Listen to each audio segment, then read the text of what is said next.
Sir, काफी लंबी marathon बैठक चली, किन पहलुओं पर क्या चर्चा रही, किस तरह रणनीति? देखिए, हमारी 4.5 घंटे हमारी मीटिंग हुई है। उसमें सभी 3 को छोड़कर सभी कोर कमेटी के मेंबर्स आए हैं। तो हमारे यहाँ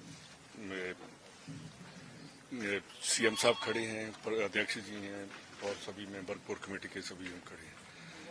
पहली तो हमने ईआरसीपी के ऊपर जो है कि यात्रा के बारे में उसके बारे में चर्चा की। जो कास्ट सेंसिस उसके ऊपर चर्चा हुई। साथ ही और बूथ लेवल पर हमने जो करना है वो हुई। कैसे इलेक्शन को लेकर आगे जाना है वो पूरी चर्चा की। तो जो आज आपने देखा कि एक एक मुद्दे पर हमने चर्चा की और बहुत डिटेल्ड और पूरा टाइम लगाकर हमारी जो आज की मीटिंग है पूरी सक्सेसफुल है। मंडे को हमारी सीडब्ल्यूसी की भी मीटिंग है, उसमें भी चर्चा होगी जो हमने डिसीजन लिए हैं।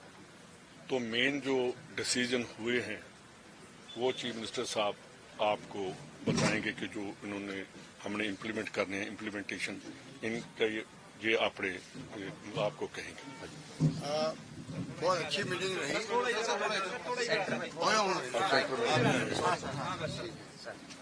बहुत अच्छी मीटिंग चली रंधा साहब की अध्यक्षता के अंदर और विस्तार से चर्चा की। अभी अध्यक्ष जी आपको ब्रीफ करेंगे। मुख्य फैसला बहुत इम्पोर्टेंट किया गया है कि जो राहुल गांधी जी ने कहा था रायपुर के अधिवेशन के अंदर, कांग्रेस अधिवेशन के अंदर जातिगत जनगणना की प्रस्ताव पास हुआ था। वो हमारे अहम बात है कि हमारे महाधिवेशन कांग्रेस का, अखिल भारतीय कांग्रेस कमेटी महाधिवेशन, उसके अंदर जो प्रस्ताव पास हुआ उसके आधार पर हमने तय किया है राजस्थान सरकार भी बिहार की तरह जातिगत जनगणना करवाएगी और उसके बाद में राहुल गांधी जी बार बार कह रहे जितनी जिसकी जो जनसंख्या है उसकी भागीदारी उतनी होनी चाहिए। इस कंसेप्ट को आगे बढ़ाएंगे। इसलिए हमने तय किया है कि राजस्थान सरकार जो है उस मैंडेट को सामने रख करके, कांग्रेस मैंडेट को, आज हम सब ने सर्वसम्मति से बात करी है कि राजस्थान सरकार इस अभियान को घोषित करे।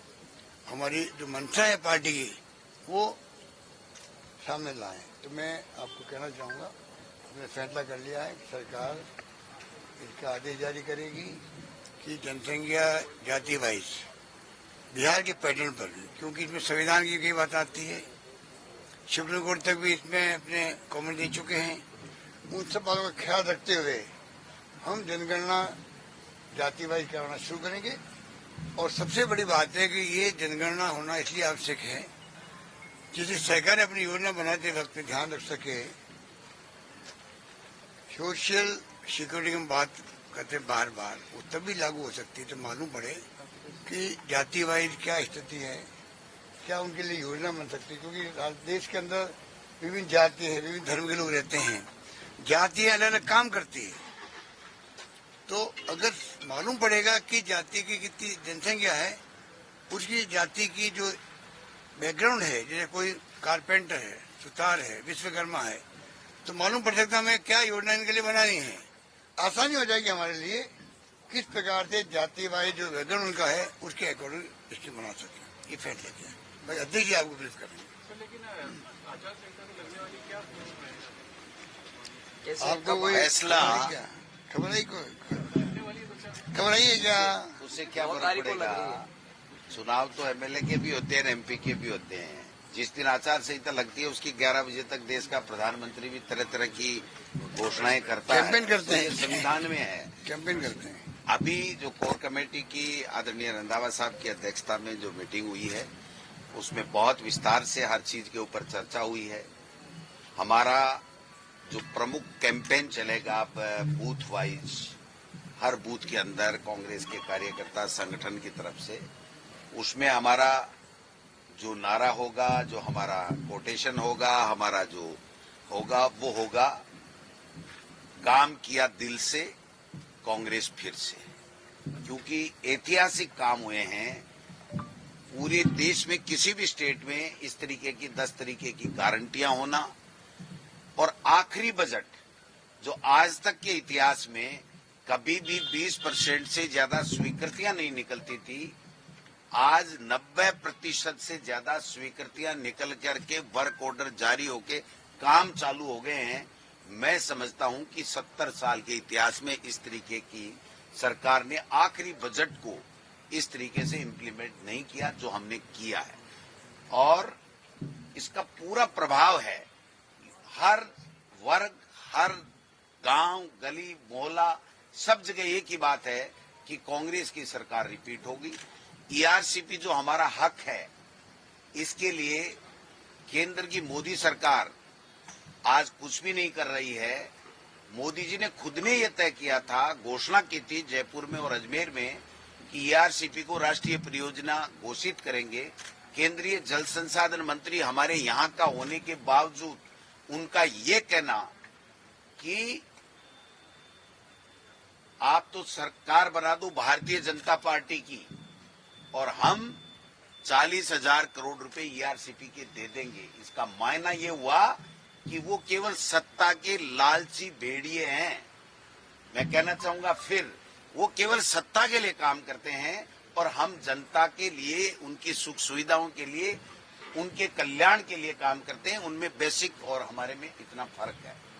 वो कहीं भी 9 साल में एक भी मुद्दा जो उन्होंने मोदी जी ने दिया था उसके ऊपर उन्होंने एक शब्द नहीं बोला, और अब देश में नफरत का माहौल पैदा करने के लिए, नफरत फैलाने के लिए हमारे नेता राहुल गांधी जी को, जिसकी दादी और जिसके पिता ने देश की एकता और अखंडता के लिए प्राण न्यौछावर कर दिए, उनको गोडसे और गांधी जी का जो चित्र जिस प्रकार का बना था, रावण बता करके गांधी जी को, उस तरीके से उन्होंने दोबारा देश में नफरत फैला करके, घृणा फैला करके और सत्ता की चोटी पे पहुंचने का दोबारा प्रयास करने की चेष्टा कर रहे हैं।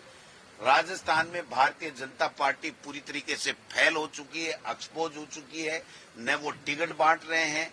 देश के प्रधानमंत्री केंद्रीय चुनाव समिति में फैसला करने के बावजूद टिकटें घोषित नहीं कर पा रहे हैं और इनको एक नहीं कर पा रहे हैं, डेली अप डाउन कर रहे हैं नड्डा जी और दूसरे नेता। मैं समझता हूं इससे बड़ा दुर्भाग्य इस भारतीय जनता पार्टी के लिए कोई हो नहीं सकता है। तो हम लोग परसों एक महत्वपूर्ण बैठक और करेंगे। ईआरसीपी की कितने तारीख से यात्रा शुरू होगी, किस प्रकार होगी, कितनी बड़ी मीटिंगें होंगी, कितनी छोटी मीटिंगें होंगी, उसका हम लोग करेंगे। और दूसरे तरीके से हम लोग पूरे इलेक्शन मोड में आ चुके हैं। आचार संहिता कब लगे कब नहीं लगे इसकी परवाह नहीं है। हमने काम इतने कर दिए कि एक एक विधानसभा में, कल मैं 1000 करोड़ रुपए के काम की शिलान्यास और उद्घाटन करके आया हूं मेरे अकेले विधानसभा क्षेत्र में। इससे आप अंदाज लगा सकते हो कि कितना काम हो रहा है और कितना काम हुआ है। जो 10 तरीके की गारंटियां हैं, इनका तोड़ नहीं है देश के प्रधानमंत्री जी के बाद में पास में। और प्रधानमंत्री जी को और भारतीय जनता पार्टी आरएसएस को ये नकली लाल डायरी का प्रोपोगंडा कर करके और अपना नैरेटिव चेंज करना पड़ रहा है कि हम किस आधार के ऊपर राजस्थान में चुनाव लड़े। देश के प्रधानमंत्री जी को बार बार ये कहना पड़ रहा है कि वसुंधरा जी चेहरा नहीं है, वसुंधरा जी चेहरा नहीं है, कमल का फूल चेहरा है, कमल का फूल चेहरा है, किसी का नेतृत्व नहीं है। तो ये राजस्थान की जनता विश्वास किसके ऊपर करेगी? मोदी जी तो 5 साल में अब आने लगे, 6-7 मीटिंगें हुई हैं, पहले 5 साल में तो कभी आए नहीं, और आए तो कुछ दिया नहीं। ईआरसीपी अगर देख करके जाते, राष्ट्रीय परियोजना घोषित करते, तो हम मानते कि देश के प्रधानमंत्री कुछ कह रहे हैं तो इनकी बात में दम होगा, ये कुछ करेंगे।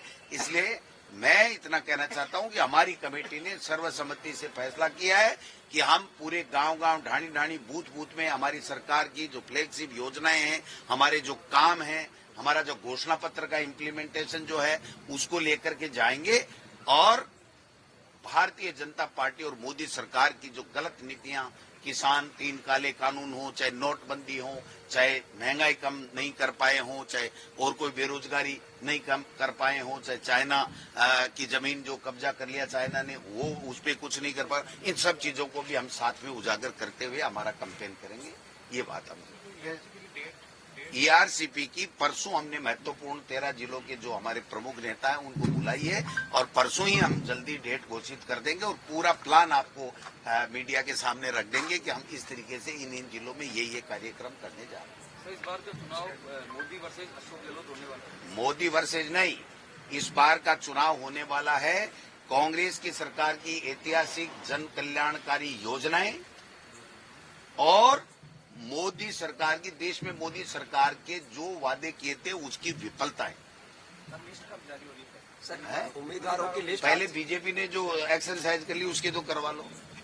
मुख्यमंत्री जी, एक सवाल था। आज उपराष्ट्रपति हाँ, एक बात और कहना चाहता हूँ। हमने कोर कमेटी में यह भी तय किया है कि हम जल्दी 6 बड़ी मीटिंगें 6 स्थानों के ऊपर करवाएंगे। हमारे केंद्रीय नेतृत्व राहुल जी, खड़गे जी, प्रियंका जी और हमारे जो बड़े नेता हैं उनको हम कल ही रिक्वेस्ट भेज देंगे। वो जैसे जैसे समय देंगे उस हिसाब से हम लोग जल्दी ही 6 राजस्थान में बड़ी मीटिंगें करेंगे। एक मीटिंग मोदी जी की 6 मीटिंगों के बराबर होगी।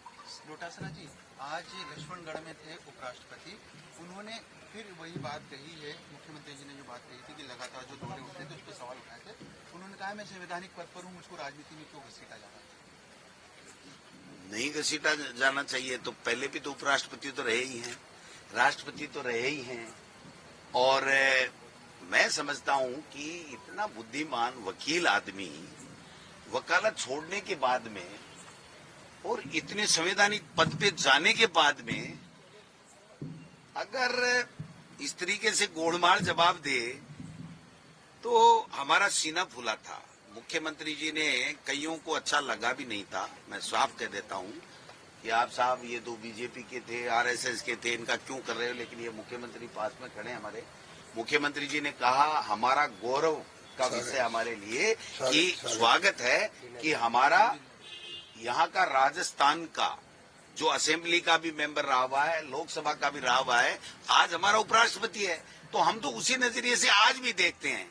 लेकिन अब उनको सोचने की जरूरत है कि वो हमको और इस इलेक्शन को किस तरीके से देखते हैं। मैं समझता हूं कि किसी भी संवैधानिक पद पे बैठे हुए व्यक्ति को इलेक्शन में इस तरीके से जाने आने में आप बताइए कितने संसाधन लगते हैं, फोर्स लगती है। अब एक तरफ तो जो योजनाएं हैं उसका इम्प्लीमेंटेशन अधिकारी कर रहे हैं और एक तरफ फिर वीआईपी मूवमेंट होता है तो उनके लिए भी सारी व्यवस्थाएं करनी पड़ती हैं। तो मैं समझता हूं कि ठीक है, वो आ रहे हैं, हम उनको मना नहीं करेंगे, हम तो स्वागत करते हैं, बट उनको खुद को ही देखना चाहिए कि अभी थोड़ा सा 2 महीने अगर वो कम करें दौरे तो जनता में एक अच्छा मैसेज जाएगा, बाकी कोई फर्क नहीं पड़ता।